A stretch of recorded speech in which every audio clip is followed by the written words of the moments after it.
Start करते हैं। एक अदद मॉक आपने दिया था, कैसा हुआ? कैसा हुआ? पहले यूज़र एंड फीडबैक लेना ज़रूरी होता है। आसान था, मुश्किल था, एवरेज था, तैयारी थी, नहीं थी, कितना हुआ, कितना नहीं हुआ, क्या परेशानियाँ हैं बताएं।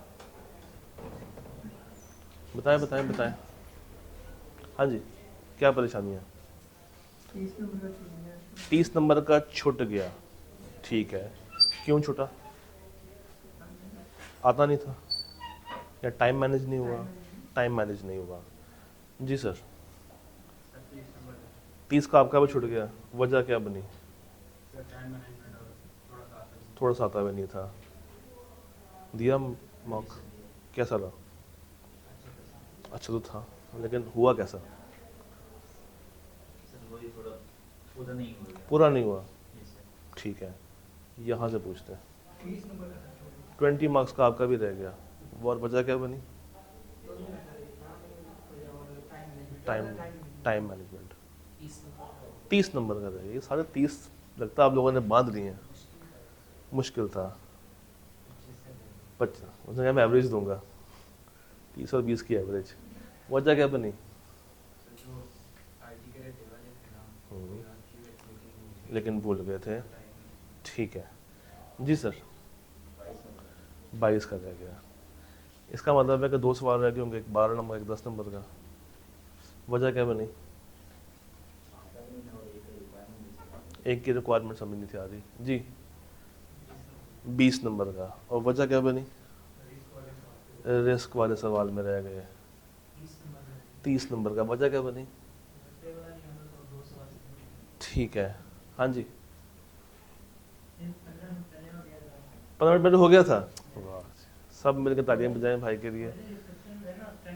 हाँ, वो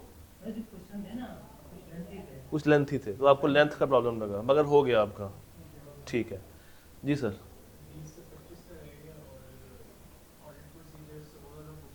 हाँ, अच्छा ठीक है। इन्होंने कहा कि मार्क्स हमें कम अलॉट किए गए, पूछा ज़रा ज़्यादा हुआ था, ठीक है। जी भाई, यही कोई 20-25 आईटी वाली बात है। देखें, मॉक क्यों लिया जाता है? मॉक लेने का एक पर्सपेक्टिव ये होता है कि हम बच्चों को थोड़ा सा चैलेंज करके देखें कि अगर आई कैप में ये चीज़ आ जाए, इस तरीके से आ जाए, तो क्या आप आज उस पोजीशन में हैं कि आप उसको आई कैप सेंटर में बैठ के, उस प्रेशर में बैठ के सॉल्व कर सकें। दो चीज़ें होती हैं, एक कि मैं पास पेपर्स पकड़ता और वो डाल के आपका मॉक बना देता, आप भी खुश, मैं भी खुश, आप भी जो है वो तसल्ली में आ गए। बट जब आप रियलिटी में जाते तो आपको पेपर मुश्किल मिलता है, फिर आपने परेशान हो जाना था। ये बेसिकली एग्ज़ाम से 2 हफ्ते पहले आपको एक वेकअप कॉल मिल गई है कि अभी भी बहुत कुछ करना बाकी है। स्पेशली वो हजरात जो कह रहे हैं कि टाइम उनसे मैनेज नहीं हो पाया, उसकी साफ रीज़न ये है कि शायद आपने उतना लिख के प्रैक्टिस ही नहीं की। Paper was a bit difficult, but it was not that कि आप 20, 25, 30 नंबर तक छोड़ दें। अगर आप 10 नंबर की बात करते हैं ना, ऑन अ वेरी वेरी जो है वो मैक्सिमम लेवल पे, तो मैं मानने को तैयार हूँ। 20 नंबर का पेपर छोड़ना, 25 का पेपर छोड़ना, ये साफ बता रहा है कि अभी आपका हाथ उस स्पीड से काम नहीं कर रहा जिस स्पीड से एग्ज़ाम में करना चाहिए। आई कैप के रिसेंट पेपर्स को देखें ना, तो उसने प्रोसीजर्स के ऊपर काफ़ी गहरा हाथ रख दिया। उसकी रीज़न एक ये भी है कि उसने जो ग्रिड बनाई है, वो ग्रिड ऐसी है कि चैप्टर नंबर 4 से लेके चैप्टर नंबर 12 तक उसके पास पूछने को बहुत कुछ है। और ये वो एरियाज़ हैं जिसमें या तो वो मैक्सिमम कंट्रोल्स को टेस्ट कर लेता है या वो अपने प्रोसीजर्स को टेस्ट कर लेता है डिफरेंट एरियाज़ के ऊपर, और वहीं पे हम मार खा जाते हैं, हम उनको एग्ज़ाम में भी हैंडल नहीं कर पा रहे होते। तो इस मॉक के अंदर आपने शायद गौर किया हो, तकरीबन हर सवाल में ही मैंने आपसे कुछ ना कुछ प्रोसीजर मांगे हुए थे, या एवेल्युएशन मांगी हुई थी, या मांगे हुए थे प्रोसीजर्स। अच्छा, वो भी उन एरियाज़ के जो टिपिकल अभी तक आई कैप के पेपर में टेस्ट नहीं हुए, जैसे कन्वर्टेबल लोन ये आज तक नहीं आया, सेल रिटर्न ये आज तक उस तरीके से टेस्ट नहीं हुई, लॉयल्टी प्रोग्राम IFRS 15 नहीं टेस्ट हुआ, IFRS 9 नहीं टेस्ट हुआ। फिर कुछ सवाल जो कि हमें पता है कि फॉर श्योर आने ही आने हैं, अगर आप अभी भी उन सवालों को लेके परेशान है तो इसका मतलब है कि तैयारी अभी भी कच्ची पक्की है। इस मॉक को डिस्कस करते हुए बहुत सारी बातें करेंगे, तो आपने थोड़ा सा ज़रा हौसले और सब्र के साथ बैठना। अगर जल्दी है तो जा सकते हैं, फिर बाद में इसकी रिकॉर्डिंग देख लीजिएगा, बट अगर बैठे हुए हैं तो फिर कुछ ना कुछ सीख के जाएं। आज तैयार है? करें स्टार्ट। सबसे पहले तो आप अपने MCQ ज़रा मार्क करें ना, मैं आपका इसकी की आपको बताता हूँ। इसकी की बनती है CAC ADC CADC CADC, उसके बाद double D CADC double D CADC double D CDCB CDCB CDCB। पहले मुझे बताएं MCQs का क्या रिजल्ट आया? 10 में से एक गलत हुआ, कौन से वाला? छठा। हाँ जी, बाकी हजरात हाफ ठीक है, हाफ गलत है, 2 गलत है, 4 गलत है। हाँ जी, फ्रंट से क्या बना? देखो देखो शाबाश, CADC डबल डी CDCB।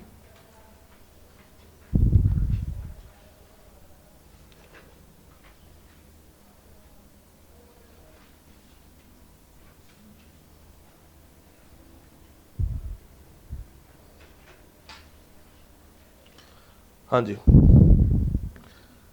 किसी के 2 ठीक हुए हो, सॉरी किसी के 2 गलत हुए हो, ठीक है। 3 3 4 4 गलत हुए, 4 गलत हुए, 5 5 5 6 7 8 9, किसी के सारे गलत हुए नहीं। इसका मतलब है कि ऑन एवरेज हम आधे तो ठीक कर रहे हैं, ऐसा ही है, ऑन एवरेज हम आधे तक ठीक कर रहे हैं। हाँ जी, किधर खो गए हो? क्या बना? आधे ठीक। एक दफ़ा इसको देख लेते हैं। पहला MCQ क्या था जी? A member was found guilty of professional misconduct failing to respond to professional clearance request from another audit firm. आपने बताना था कि कौन से फंडामेंटल प्रिंसिपल को ब्रीच किया गया है। एक बंदा गिल्टी पाया गया है कि उसने एक एथिकल मिसकंडक्ट किया है, उसका ताल्लुक इंडिपेंडेंस से तो दूर दूर तक नहीं है, कॉम्पिटेंस और ड्यू केयर से भी नहीं है। रह गए 2, इंटेग्रिटी और प्रोफेशनल बिहेवियर। इंटेग्रिटी क्या होता था? स्ट्रेट फॉरवर्ड रहना, ऑनेस्ट रहना, और प्रोफेशनल बिहेवियर ये होता था कि आप दूसरों के सामने किस तरीके से पेश आ रहे हैं, दूसरों को अपने इदारे के बारे में किस तरीके से दिखा रहे हैं कि आप कैसे हैं और आपका इदारा कैसा है। तो अगर आप एक मिसकंडक्ट में पाए गए हैं, आप चोरी करते पाए गए हैं, आप फ्रॉड करते पाए गए हैं, इट मीन्स कि आपने उस वक्त क्या नहीं किया? प्रोफेशनली बिहेव नहीं किया। So it was option C. अच्छा, which of the following are examples of expectation gap? इसमें ए था, इसमें किसी को परेशानी? ए कैसे? चौथी ऑप्शन क्या है? The auditor can be sued for negligence if they issue an inappropriate opinion. आप उनके ऊपर केस नहीं कर सकते।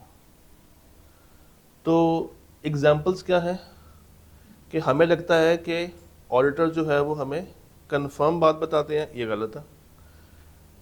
सेकंड पॉइंट से किसी को इतराज है?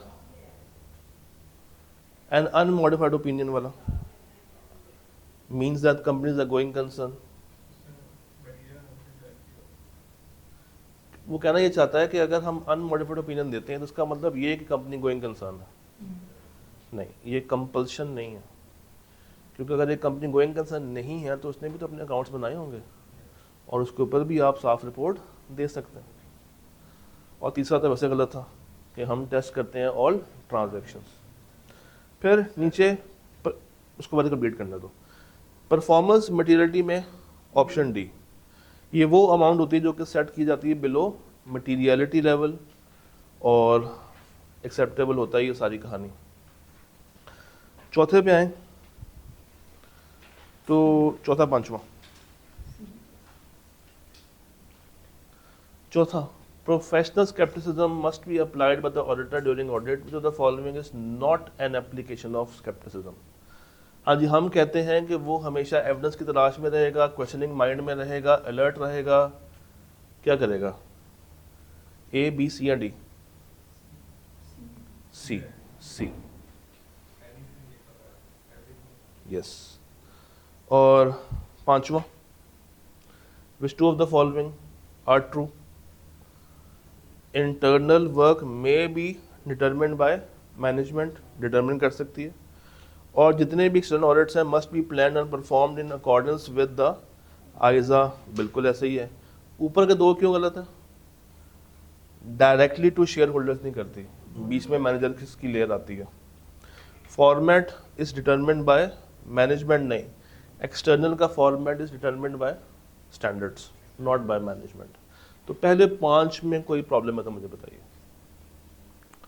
पहले 5 MCQs में अगर कोई प्रॉब्लम है तो मुझे बताइए।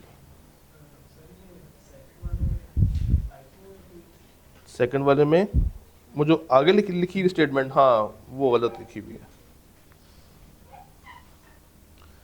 हाँ जी, पहले 5 में कोई प्रॉब्लम है तो बता दें। पहले 5, CADCD क्लियर है? पहले 5। अच्छा जी, अगले 5 में आ जाए। 6, 7 तो इजी थे। 6 क्या था? विच of the following statement is true? अच्छा, किसी ने ए ठीक किया हो 6 का? क्यों किया आपने 6 का ए ठीक? देखें, इसमें आप कहाँ पे परेशान हुए होंगे?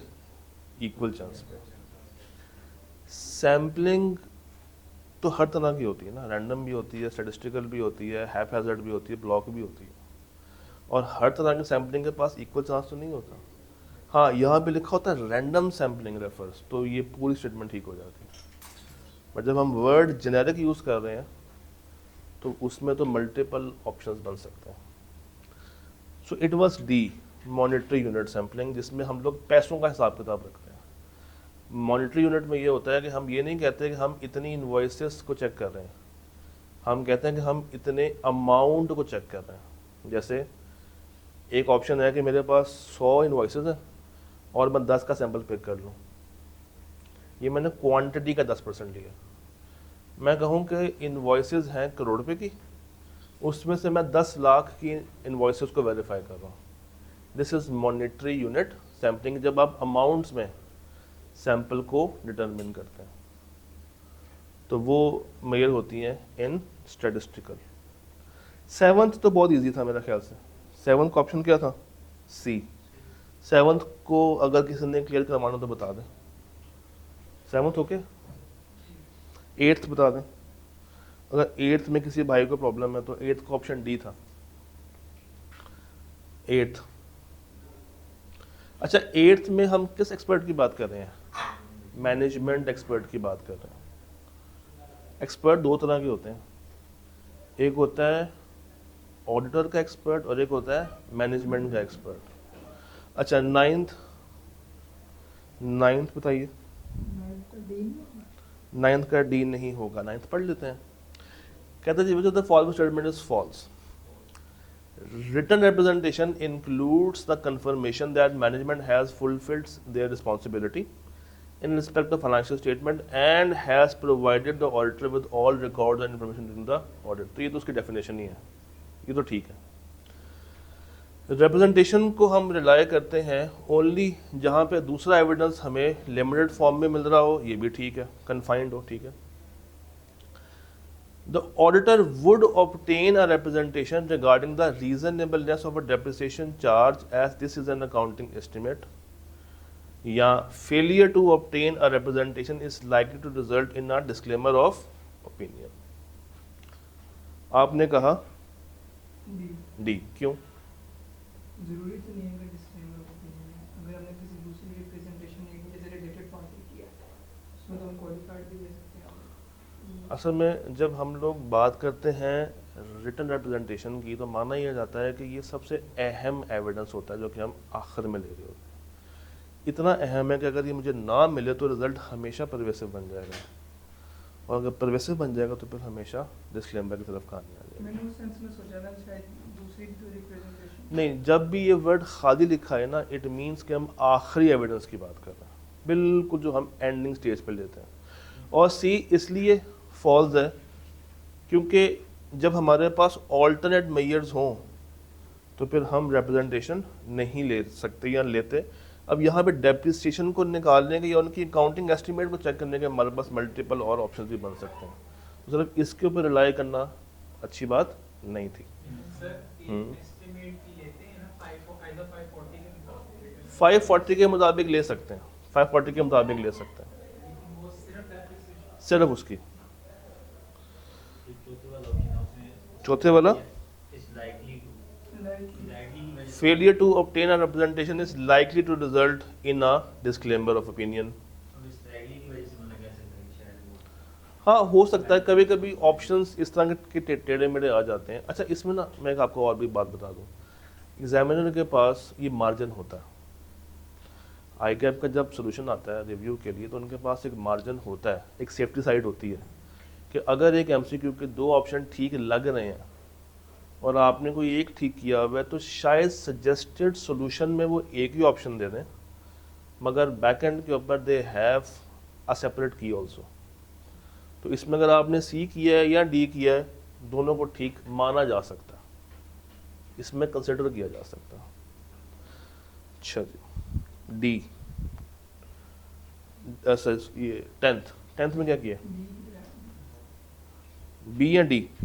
बी, ठीक है। अच्छा जी, अब एक काम करें ज़रा, इसमें से अगर आप बिल्कुल एंड पे आए, क्वेश्चन नंबर 9 पे आए ज़रा। क्वेश्चन नंबर 9 जब आप आई कैप में जाएंगे तो वहाँ पे शायद 8th हो, 9th हो, 10th हो, व्हाट्सएवर, बट एक सवाल लाजमी ऐसा होगा जिसमें आपको थ्योरी पूछी जाएगी।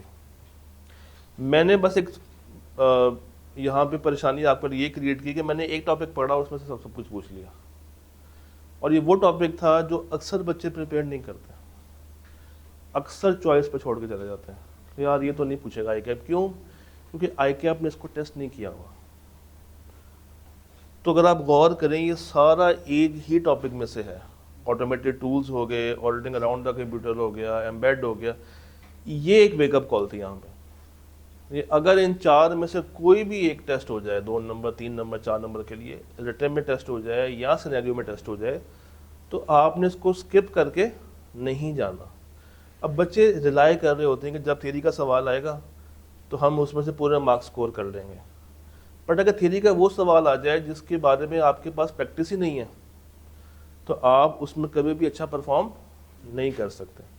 तो इस तरह के क्वेश्चंस को आपने प्लीज़ एक तो सबसे पहले अटैम्प्ट करना है अगर आते हैं, यानी कि जब आप एग्ज़ाम में जाएं तो एमसीक्यूज़ पहले करने के बाद कोशिश करें कि क्रैमिंग वाले क्वेश्चंस को अटैम्प्ट कर लें, क्योंकि वो एक तो आसान होते हैं, दूसरा आपका कॉन्फिडेंस बूस्ट होता है। और फिर पहले घंटे में जो दूसरा अच्छा सवाल आप कर सकते हैं वो है एथिक्स का सवाल या रिपोर्ट्स का सवाल, डिपेंडिंग अपॉन कि आपको अच्छा कौन सा आता है। तो खैर, question number 9 was difficult for those जिनको नहीं आता था and was very easy for those जिनको आता था, and I am damn sure 95% अवाम को नहीं आता था, क्योंकि हम उसको तैयारी नहीं करते। हम जब अपने पेपर को रिवाइज कर रहे होते हैं तो हम फोकस करते हैं कोड पे, रिपोर्ट्स पे, रिस्क पे, फ्रॉड पे, प्रोसीजर्स पे। हम इन एरियाज़ को बिल्कुल ही छोड़ देते हैं। अभी एक और एरिया मैंने टेस्ट नहीं किया, वो है रिव्यू का स्टैंडर्ड। कौन याद करता है उसको? कोई भी नहीं याद करता। बट अगर वो पूछ ले 2-4 नंबर के लिए तो ये फ्री के नंबर हैं जो कि हम लूज़ करके जाएंगे फिर। तो ये स्टैंडर्ड्स, ये बातें आपको अच्छे से आनी चाहिए किसी भी अटैम्प्ट में आए कि अगर इनको पूछ ले, क्योंकि अब एमसीक्यूज़ के आने के बाद ना उसके पास मार्जिन बढ़ गया, उसके पास तकरीबन 10 एक्स्ट्रा सवाल ऐड हो गए, कोई 2 नंबर का, कोई 1 नंबर का, कोई 1.5 नंबर का, तो मैक्सिमम 10 सवाल नए उसको मिल गए in the form of MCQs. तो उसका स्कोप बढ़ गया। अब जहाँ पे वो 4 नंबर का एक सवाल पूछता रटे में, शायद वो 4 एमसीक्यूज़ पूछ ले 4 डिफरेंट टॉपिक्स हैं और उनको भी कवर कर ले। तो जब भी आप इन एरियाज़ को देखें, स्किप कुछ मत करें। कोई पता नहीं एमसीक्यूज़ में टेस्ट हो जाए, शॉर्ट में टेस्ट हो जाए, या किसी सवाल का पार्ट बी बन के टेस्ट हो जाए, तो स्किप आउट नहीं करना चीज़ों को। इन रिमेनिंग 2 वीक्स के अंदर जो कुछ आता है, एक तो उसको आपने पक्का करना है, दूसरा जो नहीं तैयार किया हुआ उसको भी ग्रेजुअली आहिस्ता आहिस्ता पढ़ना शुरू करें, ताकि जब आप एग्ज़ाम में जा रहे हो तो कोई भी चीज़ आप चॉइस पे मत छोड़ के जा रहे हो। अच्छा, उसके बाद एक क्वेश्चन नंबर 8 था which was about analytical procedures. अच्छा, अब इस सवाल को अगर तो आपने पहले घंटे में सॉल्व किया ना तो आपने गलत किया। These type of questions should be attempted at the very last. Very last means आखिरी घंटा। ये सवाल हो गए, रिस्क का सवाल हो गया, ये आखिरी घंटे में करें, क्योंकि ये सवाल जब शुरू होते हैं ना फिर एंड नहीं होता। इसमें आप मैक्सिमम लिखते जाएं, इस सवाल का पेट नहीं भरता मगर टाइम ख़त्म हो जाता। तो ये दूसरे सवालों का टाइम खाते हैं, तो इनको आपने हमेशा कब करना है? अटैम्प्ट एंड पे करना है। मैं छोटी सी जो यहाँ पे डिबेट है वो आपसे डिस्कस करना चाहूँगा।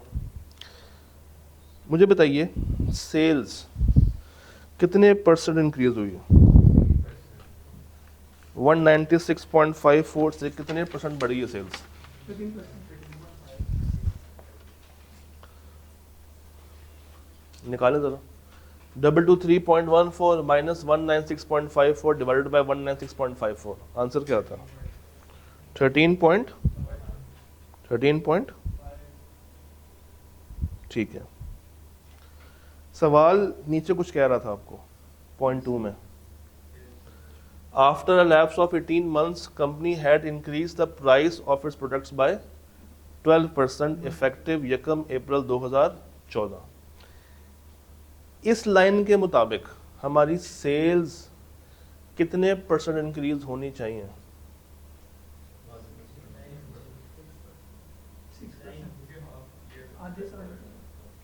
12 वाला कौन है? किसी ने 12% किया हो? किसी ने किया 12%? किया तो हाथ खड़ा कर दे यार, मैंने क्या करना? किया है 12%?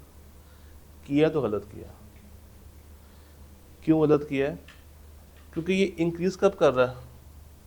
1 अप्रैल को, यानी कि हाफ ईयर में आके अगले 6 माह के लिए वो सेल प्राइसेस को बढ़ा रहा है कितने % से? 12% से, जो कि इफेक्टिवली बनते हैं 6%।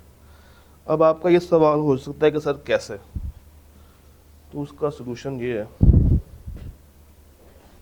कि फॉर एग्जांपल ये है फर्स्ट हाफ, ये है सेकंड हाफ। 100 यूनिट्स यहाँ बिकी, 100 यहाँ बिकी।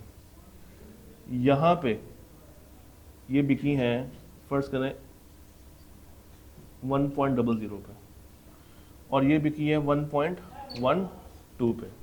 ये 12 से क्या मुराद है? 12% का इंक्रीज। तो यहाँ पे आंसर क्या आया? 100। यहाँ पे क्या आया? 112। दोनों को ऐड करें 212, इन दोनों को ऐड करें 200। अब 212 डिवाइडेड बाय 200, आंसर क्या आता? निकालें जरा, आंसर क्या आता? 6%। तो इफेक्टिव रेट आपको निकालना था जो कि शायद आपने नहीं निकाला।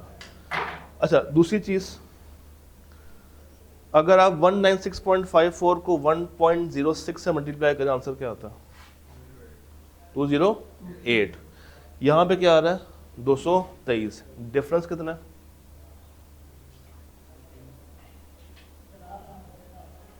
डिफरेंस कितना है?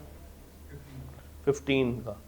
इसका मतलब है कि सिर्फ प्राइस का इंक्रीज नहीं है, कुछ और भी बढ़ा है, क्वांटिटी भी बढ़ी है, वॉल्यूम भी बढ़ा। क्योंकि जब हम लोग सेल्स की इंक्रीज की बात करते हैं तो दो फैक्टर्स होते हैं, एक प्राइस फैक्टर होता है और एक क्वांटिटी फैक्टर होती है। फिर अगर ऊपर वॉल्यूम बढ़ा है तो वही वॉल्यूम फिर नीचे भी बढ़ना चाहिए था, मगर नीचे जो बढ़ा है वो बहुत कम है, इट इज़ अराउंड 3%, अराउंड 3%। इसका मतलब है कि यहाँ से भी डाटा और यहाँ से भी डाटा, हमें दोनों डाटा को क्लेम करना पड़ेगा, सेल्स का भी और कॉस्ट ऑफ सेल्स का भी। फिर अगर आपने गौर किया हो, टैक्सेशन, टैक्स लगता है किसके ऊपर? प्रॉफिट बिफोर टैक्स पे। 14.58 पे कितना टैक्स था? निकालने था, कितने परसेंट था ये? 34। अगले साल 28। तो इसका मतलब है कि यहाँ पे भी कमी आई है टैक्स में, तो ये भी चीज़ आपने डिस्कस करनी थी। इसी तरह अगर आप गौर करें तो ऑपरेटिंग एक्सपेंसेस 31.52 से कितने हो गए? 43.78। अच्छा, इसके नीचे एक लॉजिक दी हुई है, और लॉजिक ये दी हुई है कि इन्होंने सैलरियां बढ़ाई हैं, 22 से कितनी कर दी है? 28.2। डिफरेंस लें कितना आता है? 6.2 से सेल्स बढ़ी, सॉरी सैलरीज बढ़ी होंगी। अच्छा, अब ऊपर है 31.52 माइनस 43.78 करें, ये कितना आता है?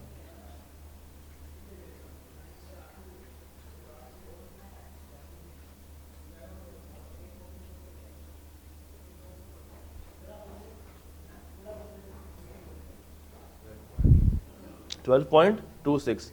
इसमें से जो सैलरी बढ़ी है वो तो हमें बता दिया 6.2 से, जो रिमेनिंग है उसके बारे में कोई इन्फॉर्मेशन दी हुई है? नहीं, तो वो आप क्लेम कर लेंगे। एक काम करें, इसका सॉल्यूशन देखें ज़रा।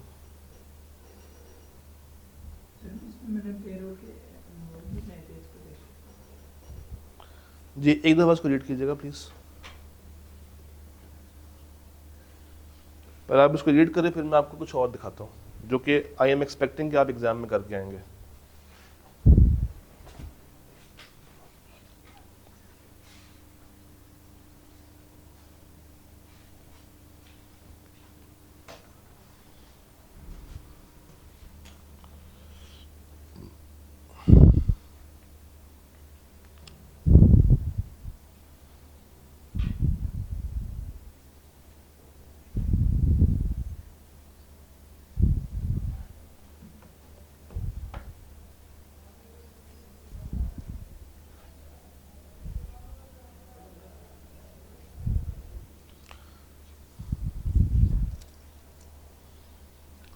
अच्छा, अब एग्ज़ाम में लिखना कैसे है? इस तरह का सवाल अगर एग्ज़ाम में आ जाए तो हमारी प्रेजेंटेशन क्या होनी चाहिए? क्या हम इसको बुलेट्स में आंसर करें? The answer is no. हमें हर एरिया की एक अपनी हेडिंग खोलनी है कि सेल्स के अंदर क्या बातें आएंगी, फिर कॉस्ट ऑफ सेल में क्या बातें आएंगी, फिर ऑपरेटिंग एक्सपेंसेस में क्या बातें आनी चाहिए, फाइनेंशियल चार्जेस और टैक्सेशन। टेक्निकली वो तमाम एरियाज जो कि इस सवाल में गिवन है, sales, cost of sales, operating expenses, finance charges और टैक्सेशन, यही 5-6 बातें। और इन्हीं 5-6 बातों को अब आपने एक्सप्लेन करना था कि जनाब ये फिगर्स जो इंक्रीज डिक्रीज हो रही हैं उसके पीछे क्या रीज़न है। फिर अगर आप गौर करें तो सबसे पहले आपने चेंज बताना है कि पिछले साल से इस साल में कितने % का चेंज है, कितनी अमाउंट का चेंज है, कितने % का चेंज है, कितनी अमाउंट का चेंज है, क्या एक्सप्लेनेशन गिवन है और हमें मज़ीद क्या चाहिए। ये 4 बातें करनी है, परसेंटेज का चेंज, अमाउंट का चेंज, जो बात बताई हुई है, मज़ीद मुझे क्या चाहिए, मज़ीद मुझे क्या चाहिए। जैसे ये देखें, वो कहता है cost of sale increase in quantity sold by 7.11%। ये कहाँ से आया? इन दोनों का डिफरेंस ले जरा, 151.74 माइनस 147.4 डिवाइडेड बाय 147.4, आंसर क्या आता? 2.9 आता है। 2.9। तो ये कितना आ गया? 3% का। वो कहता है increase in quantity sold by 7.11, ये आया था ऊपर से, ये ऊपर से आया था ये, plus 5% increase in the prices of raw material. वो कहाँ पे दिया हुआ भला? नीचे उसने यहाँ पे दिया हुआ। वो कहता है 7.11 मुझे मिल गया सेल से फिगर, 5% का तुम कह रहे हो कि इंक्रीज हुआ, तो कुल मिला के 12% हो गया। मगर सवाल के अंदर जो एक्चुअल इंक्रीज आ रहा है वो कितना आ रहा है? 3% का। अब देखें, अब आपने क्या डिमांड करना है? Why the cost has not increase in line with the increase in quantity and raw material prices, और उसके लिए हम इनसे डाटा मांगेंगे कि अब हमें कॉस्ट ऑफ सेल्स का डाटा प्रोवाइड किया जाए, जिसको अब हमने वेरीफाई करना है। Same is the case with taxation. जरा देखें, करंट ईयर कितना है? 28%, लास्ट ईयर वॉज 34%। मुझे क्या चाहिए? Reconciliation of this difference. अब देखें, अगर आप लिखाएं कि मुझे इसका जो है वो वर्किंग दें, नंबर कम मिलेंगे, आपने लैंग्वेज का यूज़ करनी है, रिकंसिलिएशन। तो जो अच्छे जार्गन्स हैं, जो प्रोफेशनल जार्गन्स हैं, कोशिश करें अपने जवाब में उनको भी लेके आएँ। ये कैसे होगा? ये बहुत सारे सवाल के जवाब पढ़ने से आपका ये माइंडसेट बनता है। तो जब आप सवालों के जवाब पढ़ रहे हों तो जो आपको अच्छा वर्ड लगे उसको हाईलाइट करते जाएं, और फिर कोशिश करें कि उन कीवर्ड्स को अपने जवाब में डालें, ताकि एग्जामिनर को फील हो कि भाई ये बच्चा पढ़ने वाला है, ये वाकई में एक ऑथेंटिक जवाब लिख रहा है। अच्छा जी, फिर ऊपर अगर मैं आता हूं तो दिस क्वेश्चन कास्मी, ये किस एरिया का था? इस सवाल में क्या हो रहा था? ये गोइंग कंसर्न हिट हो रही थी। ये पूरा सवाल एक ही स्टैंडर्ड से आंसर हो रहा था, गोइंग कंसर्न से। और अगर आपने इसमें वो टेबल याद किया हो, कौन सा टेबल? इफ वाला टेबल, तो इसके जवाब में वही सारी बातें लिखनी थी। ये देखें जरा, ये देखें इसके पार्ट भी, जरा पढ़े और याद करें उस टेबल को। अगर हमें पता चलता है कि गोइंग कंसर्न अप्रोप्रिएट है और उन्होंने डिस्क्लोज भी किया है, फिर क्या करेंगे? अप्रोप्रिएट है, डिस्क्लोज नहीं किया, फिर क्या करेंगे? मटीरियल अनसर्टेनिटी आ रही है, डिस्क्लोज किया है, फिर क्या करेंगे? नहीं किया, फिर क्या करेंगे? तो अगर आप किताब में जाकर देखेंगे तो एक टेबल आपको मिलता है, हाँ, तो उसमें 4 बातें ही हैं, 1 2 3 4। अगर आप एक्सपेक्ट कर रहे हैं कि ये 8 नंबर का होगा तो फिर गलत एक्सपेक्ट कर रहे हैं। आई कैप में भी चलो 4 में से 6 का आ जाएगा, 5 का आ जाएगा। मैं बताता हूँ, मैं उस पर आता हूँ। ये पार्ट समझ आ गया? अच्छा, अब भाई ने कहा इवेल्युएट। देखें, इवेल्युएट में क्या होता है? अगर मैं यही सवाल की बात करूँ आपसे, तो इवेल्युएशन में ये होता है कि जो आपको सिनेरियो दिया गया है, आपने वो सिनेरियो पकड़ना और उसको आसान करके एक्सप्लेन करना है ऑडिट के पॉइंट ऑफ व्यू से। जैसे अगर आपने यही सवाल देखा है कास्मी स्टील वाला, अब देखें, QSL has incurred a loss. अभी मैं सवाल को इवेल्युएट कर रहा हूँ, जो जो बातें थी लाइन बाय लाइन लिख रहा हूँ। Company has defaulted in loan repayment, management has certain plans to revive the business, और वो क्या प्लान्स हैं वही नीचे उसने बता दिए। तो टेक्निकली जब आप इवेल्युएशन की बात करते हैं तो आपने कुछ नया प्रोड्यूस नहीं करना होता, उसी सवाल को पकड़ना होता है और उसको आसान करके पॉइंट बाय पॉइंट हर बात को एक्सप्लेन करना होता।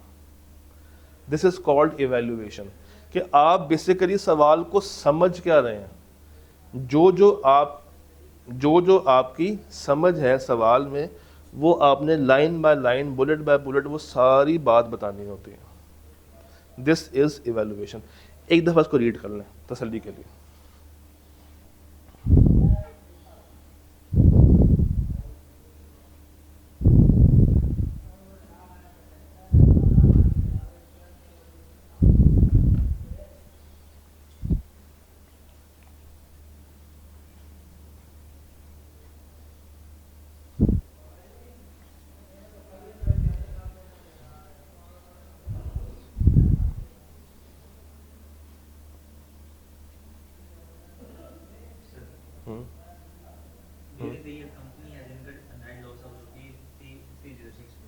हम्म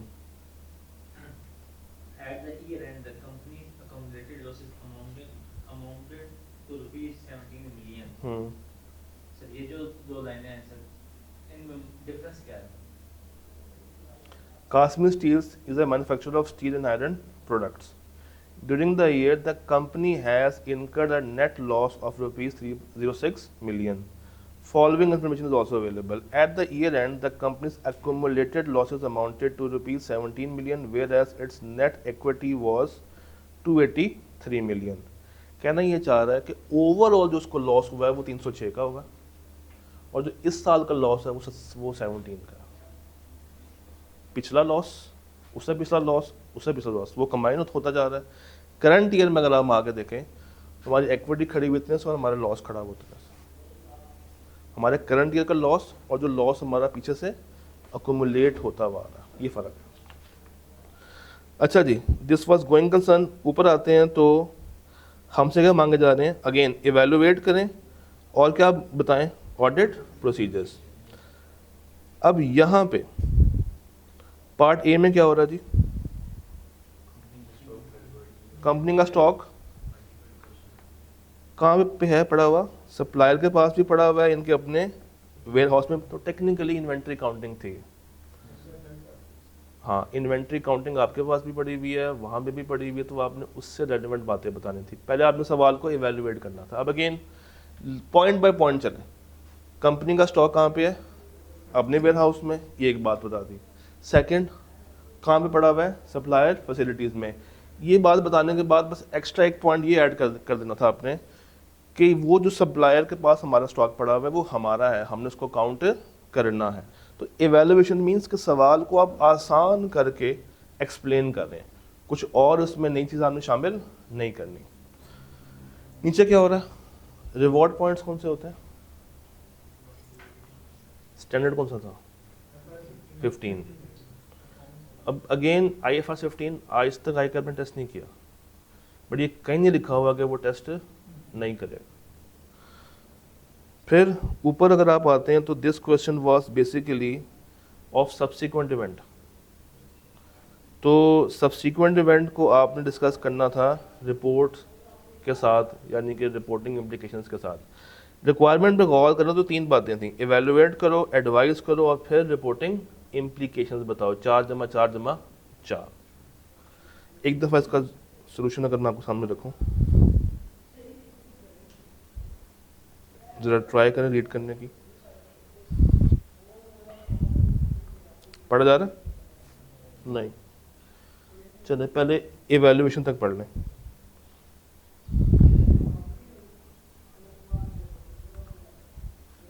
ज़रा ट्राई करें।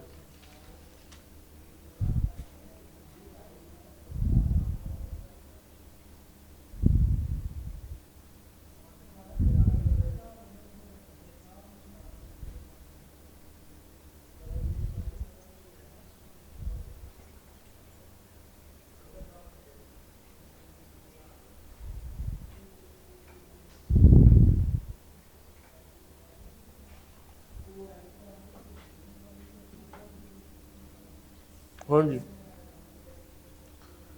This situation become known to the auditor after the audit report date. वो क्या थी? 3 दिसंबर। But before the issuance of FS। हम कौन से फेज में खड़े हुए हैं? सेकंड फेज में खड़े हुए हैं, और नॉर्मली मसले सेकंड फेज के ही आते ज़्यादा। This indicates the existence of subsequent event. The subsequent information provided evidence of conditions that already existed at 30। अब आपने पहले बता दिया फेज कौन सा है, अब आप बता रहे हैं कि वो एडजस्टिंग इवेंट है या नहीं, यानी कि IAS 10 वाली बात करेंगे यहाँ पे। उसके बाद नीचे आपने बता दी मटीरियलिटी क्या है, FS कितने से मिसस्टेटेड हो रही हैं, कंटामिनेशन हुई है, यानी कि जो जो सवाल वाली बातें थी वो आपने पॉइंट बाय पॉइंट यहाँ पे एक्सप्लेन कर दी। नेक्स्ट आपसे क्या पूछा था? Course of action. अब इसके कोर्स ऑफ एक्शन स्टैंडर्ड में ऑलरेडी गिवन है, तो course of action doesn't mean कि अब आपने क्या लगाने शुरू कर देने हैं? सब्सटेंटिव। ये सब्सटेंटिव नहीं थे। कोर्स ऑफ एक्शन का मतलब क्या होता है कि ऑडिटर अब इन हालात में क्या करेगा, एंड देन आपने बताना था कि इसका रिपोर्ट पे क्या इम्पैक्ट आएगा, अगर मैनेजमेंट रिफ्यूज़ कर दे, अगर मैनेजमेंट एग्री हो जाए, वो सारी बात बतानी थी। उसके ऊपर क्या था जी?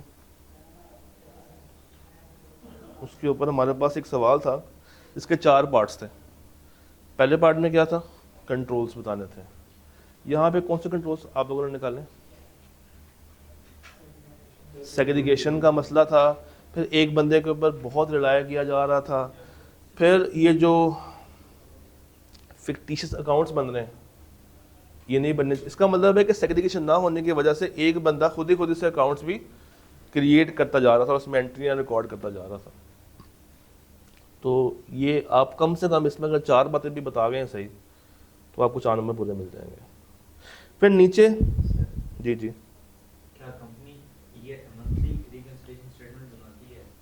देखें, प्रैक्टिकल तो उनको बनानी चाहिए और बनाते भी हैं। इसमें एक ये बात मैंने लिखी है कि कंपनी की चाहिए मंथली रिकंसिलिएशन स्टेटमेंट ठीक है, बनाए, ठीक है, यहाँ पे वो लैग करेगी। ठीक है, पॉइंट ओके है। स्टेटमेंट मंथली लिख दें। देखिए, कंट्रोल तो हर वो चीज़ जो कि कंपनी के लिए पॉजिटिव है ना, वो आप लिख दें। वो आप लिख दें कि एज पर माई जजमेंट कंपनी को ये काम करना चाहिए था जो कि उसने नहीं किया, देयरफॉर ये कंट्रोल वीकनेस है। तो वो आप बता सकते हैं जी। हाँ, वो पॉइंट भी आ सकता है, बिल्कुल आ सकता है। अच्छा, पॉइंट नंबर बी में किसको लगा था कि गोइंग कंसर्न हिट हो रही है? पॉइंट बी में, पार्ट बी में कोई था जिसने कहा गोइंग कंसर्न हिट हो गई है? तो इसमें फिर किया क्या? इम्पेयरमेंट वाला बात यहाँ पे आनी चाहिए थी।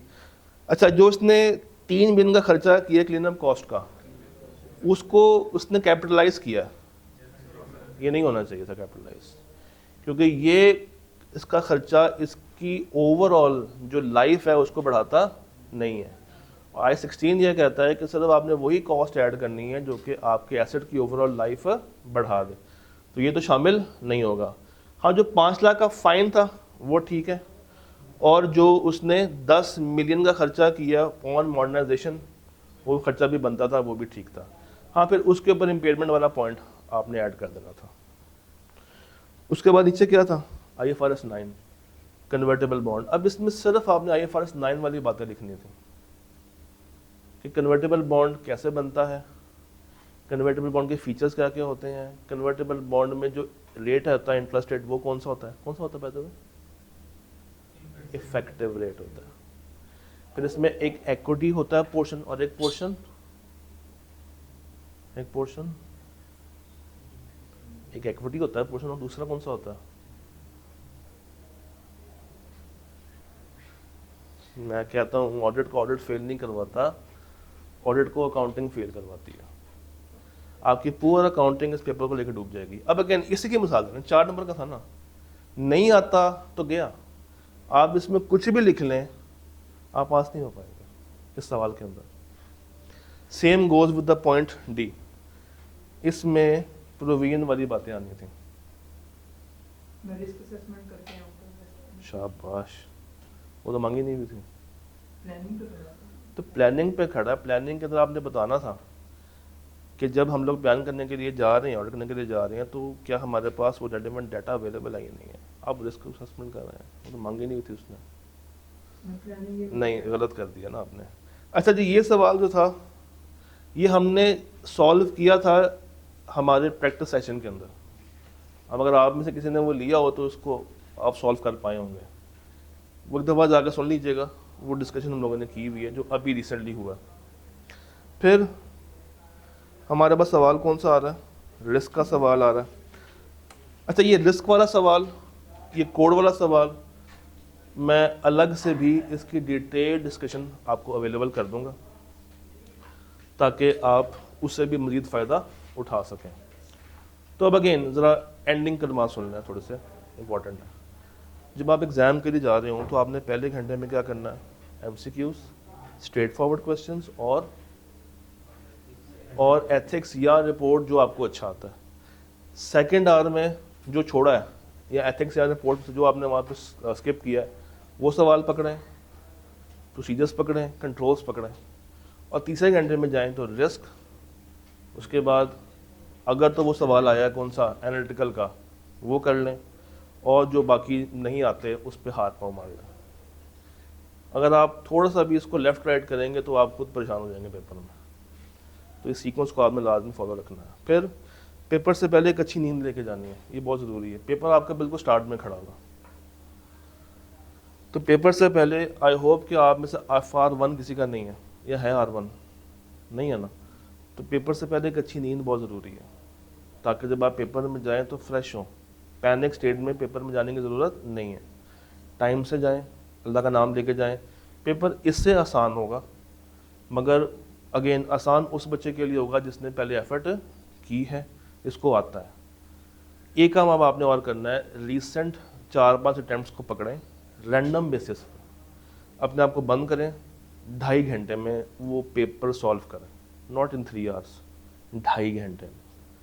और आहिस्ता आहिस्ता टाइम को कम करते जाएं, 2.5, 2.25, 2, 2:45, 1:30, कोशिश करें ताकि आपकी हैंड राइटिंग खुले। जितना कम टाइम होगा, घर में प्रैक्टिस की होगी, बेशक 4 पेपर ही कर लें, एक 2.5 घंटे में कर लें, एक 2:15 में, एक 2 में, एक 2:45 में, मगर करें। ये इस तरह की ड्रिल्स का टाइम अब है, और कोई भी एरिया आपने छोड़ना नहीं है। डन, इंशाल्लाह मुलाकात करते हैं।